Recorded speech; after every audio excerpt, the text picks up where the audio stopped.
ইস্তেগফারের ভিতরে সবচেয়ে শ্রেষ্ঠ ইস্তেগফার হলো সাইয়্যিদুল ইস্তেগফার। সাইয়্যিদুল ইস্তেগফারটা যদি মুখস্থ না পারেন, অন্তত লিখিত ভার্সনটা পড়েন।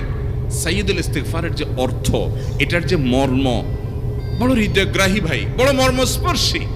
ইমানদার এটার অর্থের দিকে তাকায় যদি পড়ে, তো তার অন্তর না গলে পারে না।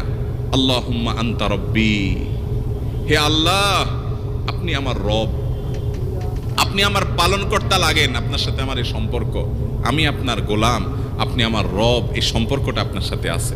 আল্লাহুম্মা আনতা রব্বি লা ইলাহা ইল্লা আন্ত, ও আল্লাহ আপনি ছাড়া আমার ইবাদত, আমার গোলামি, আমার দাসত্ব, উপাসনার উপযুক্ত আর কেউ নাই। আল্লাহুম্মা আনতা রব্বি লা ইলাহা ইল্লা আন্ত খালাকতানি, আপনি আমাকে সৃষ্টি করেছেন, ওয়া আনা আবদুক, আল্লাহ আমি আপনার গোলাম। দেখেন কিভাবে আল্লাহর সাথে সম্পর্কটার কথা